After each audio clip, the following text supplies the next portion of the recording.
Hello and welcome to New Mexico Rising. My name is Dan. You know, each and every week I try to talk to people from across the country about things you could do right here in your neighborhood. And on this week's show, we got this.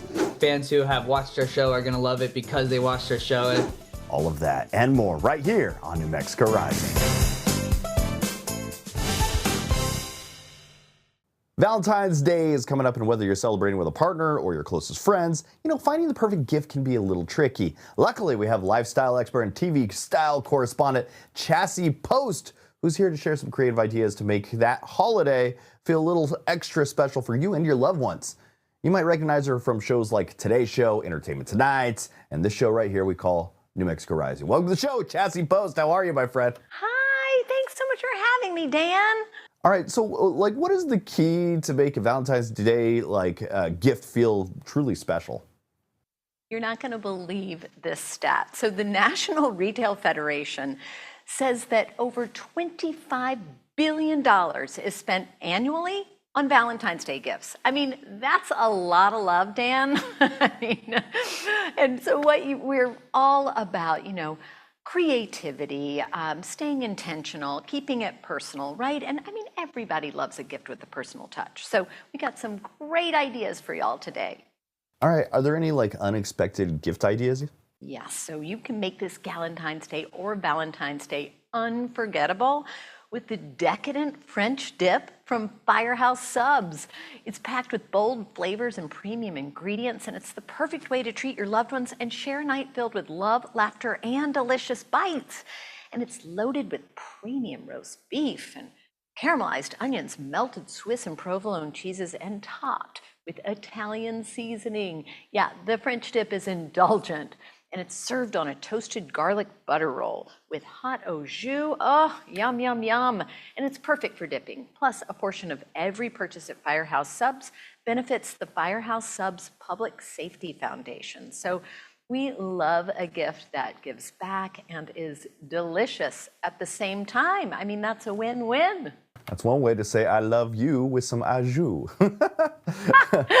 Yes, it is. All right, what about some unexpected gift ideas? Oh, well, I really like personalized gifts. So that's why I love the Cricut Joy Xtra. It's a smart cutting machine that can cut, write, draw, and foil on more than 50 materials, including vinyl, iron-on, and cardstock. And it's perfect to create unforgettable Valentine's Day decor, heartfelt cards, love notes, and personalized Galentine's party favors, bringing your unique ideas to life with ease. And you can upload and cut designs or choose from the easy-to-learn Cricut Design Space library with over 1 million images and licensed designs. I just think Cricut Joy Xtra is the perfect way to express creativity for Valentine's Day. I mean, look at all the things you can create. We're going to look like pros. Plus, I got to say, it is really fun and so easy. So I just think this is a really incredible gift. What about for someone that has a sweet tooth? Oh, well, you can treat your sweetheart to something special with Intamin's new Big Chunk Soft Baked Cookies. Yes, they're square, so you can pack in more of those big chunks of chocolate. And they're individually wrapped, which makes them easy to stay fresh and pack in a lunchbox or take with you on the go.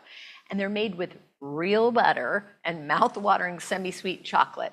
They also come in 3 flavors: chocolate chunk, mint chocolate, and my favorite, salted caramel. And Intamin's Big Chunk Soft Baked Cookies are available in the cookie aisle. So I suggest running, not walking. I've been eating them all day. They are really, really good. What about for some any other creative ideas? Well, you can never go wrong with jewelry or flowers or candy. And I think a sweet idea also is maybe a framed picture of you and your Valentine. So these gifts will always be appreciated as well. Chassie Post, where can we go for more information? Head on over to tipsontv.com, and happy Valentine's Day. Thank you so much for having me, Dan. Always a pleasure, Chassie. Ever feel like your New Year's resolutions disappear by February? Sometimes it's our financial goals that go first, but it's never too late to get back on track. Today we have Boaz Lahovinski, head of JP Morgan Personal Advisors. He'll share how a good plan can keep you focused and why investing might be easier than you think. Welcome, Boaz. Good morning, Abby. Good morning, New Mexico. Thank you for having me. Some people have made financially focused New Year's resolutions. Why is it so important to set money goals right now? And how do we turn those goals into an actual plan? Yeah, that's a great question. Financial health, such an important part of our overall well-being. You talked about, Abby, financial resolutions. If you're going to have the discipline around food, around exercise, why not have the same discipline around your own personal finances? And we all have those goals, right? You want to buy that car or house 3 years out. You're not sure you have enough money. You're not sure you're going to have enough money for retirement. What does that do? It creates stress. It affects our mental health. And so that's where a good financial plan can come in, because it can set the right steps, the right investment vehicles with the right timeframes to make sure you get there. And we know from research that folks who do that tend to have a much better chances at long-term success. And can people do it on their own, or do they need help? Abby, you certainly can. In JP Morgan, we have options for that. You can open a self-directed account, then you get access to research.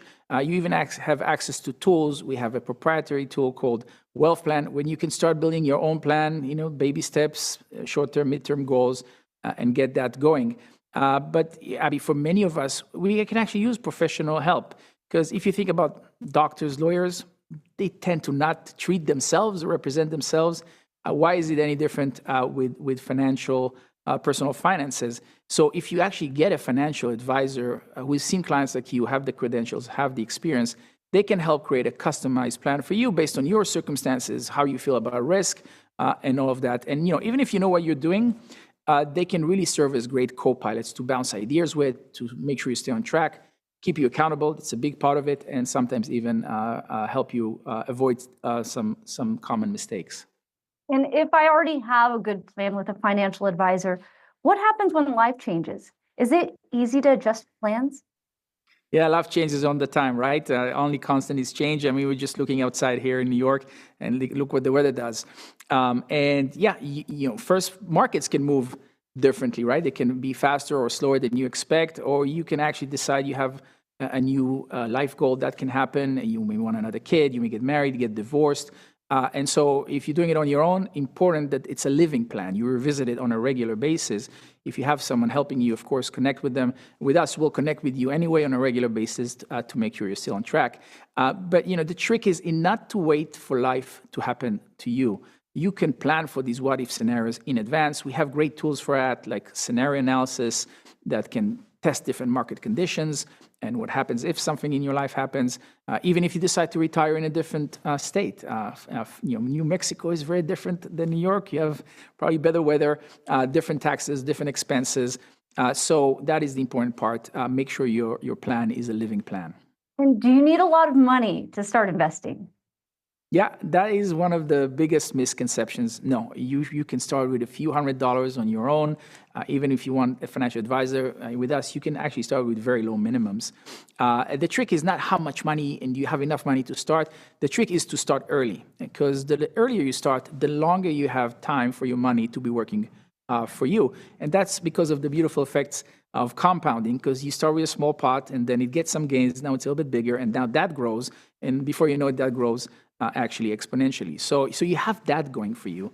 But on top of that, once you have that discipline, we recommend for clients to actually do what we call recurring contributions, which is add some sums of money every few months, every year, and that then adds up and really increases your chances of success. And Abby, it's still February, so if you got a bigger bonus, or you got some tax refund or some money from a relative, go ahead, use it for what you wanted to do, but also think about siphoning a portion of that money straight into your investment or financial plan. That is a really good muscle to have. That's a really good tip. And if people want to go and find out some more of your tips, or if they want to talk to a financial advisor, where do they go? It's a great question. jpmorganwealthmanagement.com. Tons of informations there on our website. And if you happen to be a JP Morgan Chase client already, right there on your mobile app, plenty of research. You can start that wealth plan I mentioned and take those baby steps. And if you want to speak to one of our advisors, you can schedule that with a click of a button. We can meet with you remotely through Zoom from the comfort of your home. Boaz, thank you for joining us today. Thank you, Abby. Great to be here. So you probably remember the Thundermans. It's that family of super siblings trying to live that normal life. But they're back with a brand new spin-off called The Thundermans Undercover, where Phoebe, Max, and Chloe tackle fresh missions and new challenges. So joining me now are the stars themselves. We have Kira Kosarin, Jack Griffo, and Maya Lee Clark. Welcome, everyone. All right, let's start with the basics. What's Thundermans Undercover all about? The Thundermans Undercover follows Max and Phoebe as the Hero League sends them on an extended undercover mission in a beach town called Secret Shores. They bring Chloe along for the ride, both for training and to help them with the mission to take down the mastermind, and also just so that Chloe can experience what it's like to live a normal life undercover rather than being a famous superhero. And it feels a lot like the original Thundermans series, but with some new, exciting, fresh stuff. So what was it like coming back for this spin-off series? I think we were all really excited about it after doing the movie after so many years and seeing that chemistry really was still there. And it was just fun. It was just so much fun. I mean, me and Kira had the best time growing up on this show. And so to come back and get to like play the characters again in like a whole new way with new stories, 26 new episodes. I mean, we're just so incredibly lucky. And with this sort of new spin on it, we sort of come in these more mature parental roles for Chloe. We're kind of taking care of her on this new superhero undercover mission, like Kira said. But really, we want to give Chloe a more normal life, kind of like what our parents did for Phoebe and Max for us when we were kids, when we moved away from Metroburg to Hiddenville, kind of following suit and doing that again for Chloe, because we see a certain pattern that's similar to Phoebe and Max's upbringing as well. So how do your characters grow and change in these new episodes? With Chloe, I actually got to develop her character this season, which was fun because I used to be just a 3-year-old kind of saying lines, and now I get to really show off my acting skills. And I'd say she developed like a lot of independence and sassiness. She's been very sassy, and yeah. Yeah, I mean, Phoebe and Max are always Phoebe and Max at their core. But, as we've grown as people and as actors, each time we come to the characters, obviously you have more life experience and more to bring to the character. And obviously Phoebe and Max are in a totally new paradigm. They're basically raising a 13-year-old. They're also working jobs at Chloe's school. And so it's fun to get to see Phoebe and Max in that new position. They have, some new style, some new wardrobe, some new energy. But at the end of the day, they're very much still Phoebe and Max, all of the things that make them them. Max is always fighting with his desire for fame and to be a good superhero. Phoebe is always fighting with her inability to somehow not make things worse, even though all she wants to do is be a good superhero and do great at her job. She makes a lot of puns. Max hates them. It's the old days, Yeah, I would echo all of that as far as kind of what I was saying earlier about becoming sort of these guardians for Chloe. But also I see how we grown. I mean, I think in the original series, for example, Max was all about being a supervillain, and he grew a lot in that original series because he learned that that the good always wins and good prevails, and he ends up being a superhero. Like his family always taught him that he should be, and kind of like Kira touched on a second ago. Now, in the movie and even in the series, it's not about being his thing isn't being a supervillain anymore, but his thing is like this like fame of being a superhero and kind of getting caught up in all that and wanting to be a hero really for the wrong reasons. And so I think over the course of this season, we showed a little bit of it in the movie, how Max sort of developed and his heart grew a couple of sizes and realized that it wasn't all about the glitz and the glam of being a superhero. And we kind of expand on that in the series, obviously. We only had a short time amount to do it in the movie, and we really expand on that, like I said, in the series. And he gets to be, like Kira said, our undercover job at Chloe's school, and find out what's important again. I think Max is someone that is impressionable and kind of gets caught up in perception and as we all can. And so I think the overlying thing for my character is just what's important, cut the fat, what do we really care about? And at the end of the day, it's really each other and our family. What do you think fans could look forward to the most? I Hopefully a think lot lots of fun and lots of laughs. Yeah, Good. a lot of guest stars from the original series. A lot of action. Jack throws a couple backflips. He makes a I think couple it's puns. nostalgic, yet new and contemporary. I think the fans who have watched our show are going to love it because they watched our show, and I think the fans that haven't watched it are going to love it because it's new and it's exciting. And we have a lot of the same showrunners, all three, as the original show. So we had all that success on the original show. Kind of they're carrying over, all their amazing tools and talents to this new show. And I think every episode is great. And as the episodes continue to come out on Wednesday nights, I think fans are going to see us really hit a stride about mid-season of this first season. So I'm excited to watch the series come out along with the rest of the world. So, yeah. Thank you, guys. Be sure to catch Thundermans Undercover, airing weekly on Wednesdays on Nickelodeon and streaming on Paramount+. Thank you so much for joining me, Kira, Jack, and Maya. Do you remember how exciting it is when the circus comes into town? You know what's happening again?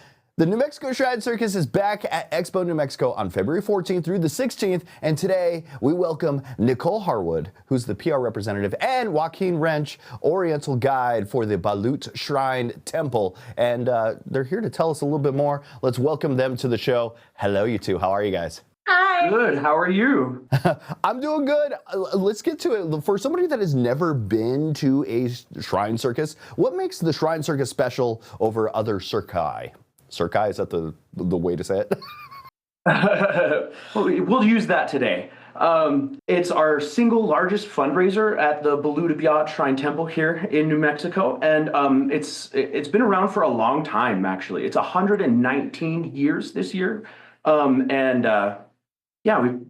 it does a lot of good work and has helped a lot of people in various communities around the world.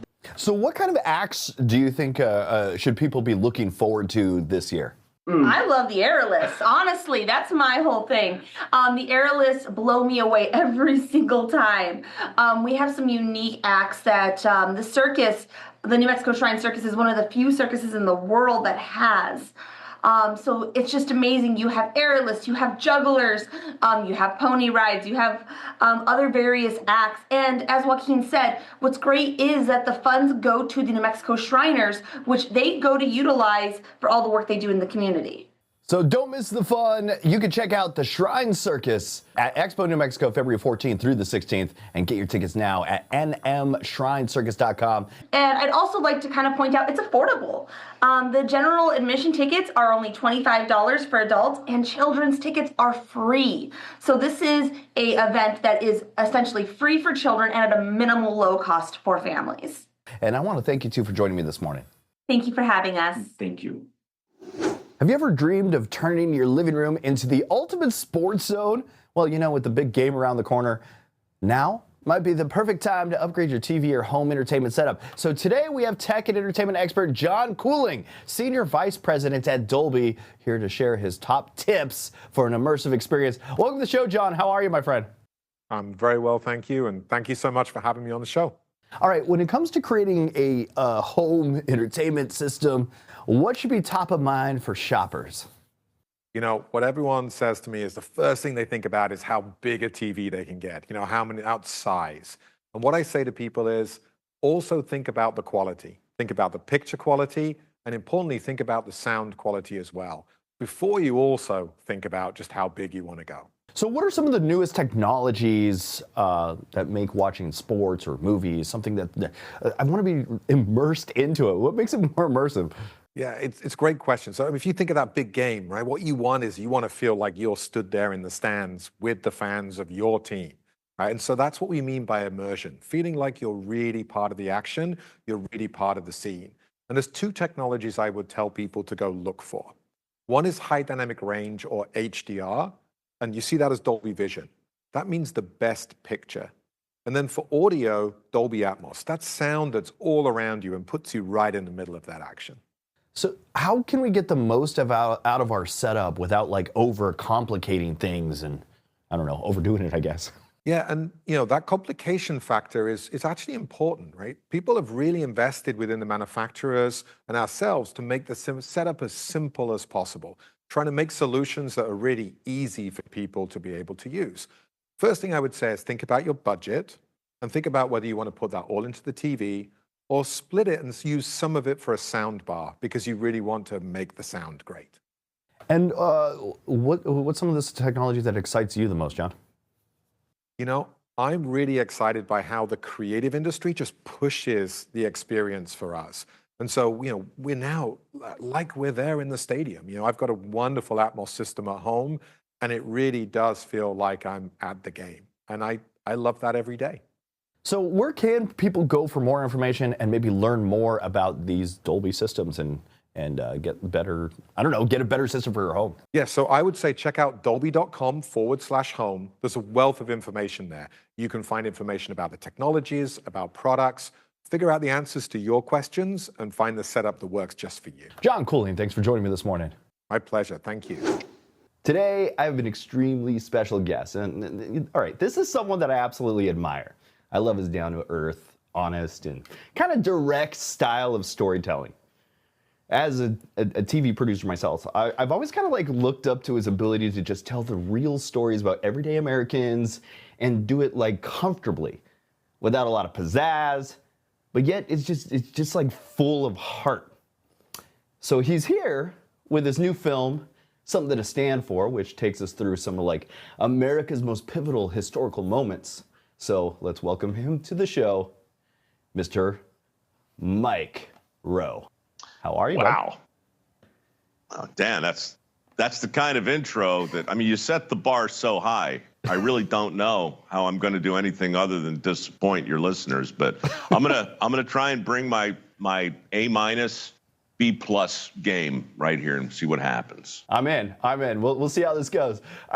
Honestly, your storytelling has always been about like highlighting those that aren't always the center of attention and seeing kind of some charm in what they do.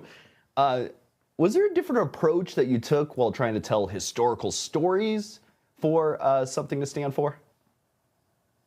Well, I guess maybe a little bit. For me, I think about dirty jobs and somebody's got to do it and returning the favor and all the projects I've been involved in. And they're all kind of the same in the sense that I'm just tapping the country on the shoulder and saying, hey, what about him? What about her? Get a load of that, right? It's normally either a person who's laboring out of sight and therefore out of mind, but doing something that benefits all of us, or somebody who's been misunderstood or maybe unfairly portrayed for any number of reasons. So the movie is absolutely in line with that thing that I've been doing. It's different in the sense that everything I've done on TV historically has been no second takes.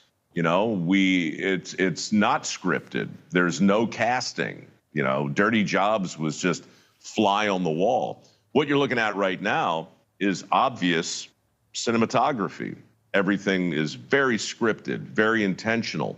And this movie has 9 of those recreations in it. They're actually mysteries that were written in the style of The Rest of the Story, that old Paul Harvey radio show that was so popular.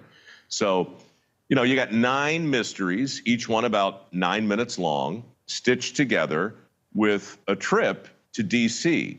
And I go back there to visit some of the statuary and the memorials and the monuments that I first visited when I was a kid on my first field trip to the National Mall. So put it all together, and you've got something that I've never seen before. It's a movie for sure, but it's not a documentary, and it's not Saving Private Ryan. It's something in between. And the film kind of delves into events from American Revolution to the Civil Rights Movement. How did you decide what stories to feature, and what was like the process of bringing them to kind of life? Well, the most important thing in this format, in my opinion anyway, is to entertain. it has to, there has to be something fundamentally in the center of the story that makes you go, what? Really? I didn't know that. And after that, I just simply wanted to make sure that I was telling a story that would aid a sense of gratitude. Like the point of wanting to do this was to say to conservatives and liberals, Republicans and Democrats, that, yeah, we might be divided on a whole bunch of issues in a lot of different ways, but I think I can show you some things, and I think I can introduce you to some people that we can all agree are still worth standing for. So it's a unifying message. It's a family film. It is PG-13 because, you know, history's not always that pretty, but it's honest. And I do think it's a good thing to do on the occasion of our independence. All right, as you probably figured by now, I'm a huge fan of your work. And honestly, I've even tried to, let's just say I've produced a few shows that were, how do I say blatant ripoffs without actually saying the words blatant ripoff? Oh, no, I don't mind. They were inspired. No, I'm flattered. So I once did a show that was like Dirty Jobs, but I replaced the jobs part with weird and unusual hobbies, and I had my host try them out and be like that fish out of the water feel, and kind of see why people were passionate about doing what they do. The final product wasn't exactly what I originally pitched, since all these other producers, higher ups, and all those people got involved. But sure. Here's my question: if some low-rent TV producer from New Mexico were to attempt something like that again, what advice would you give that producer or any other storyteller out there about how to get that same level of authenticity and heart? Wow. All right. So here's the thing. Here's the most important thing, Dan. You work for your audience, right? Not for the people who pay you directly. You work for the people who watch you, but you can't suck up too badly. You have to amuse yourself first. If you're genuinely curious, if you genuinely give a damn, then the audience hopefully will come along with you. If they do, they'll stick with you forever.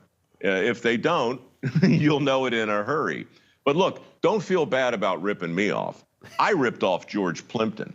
Dirty Jobs, I just looked at what George Plimpton and Studs Terkel and Charles Kuralt did and just took it, right? There's no such thing as a new idea. With the way I heard it, I just took what Paul Harvey did, the rest of the story. And that's what this movie is.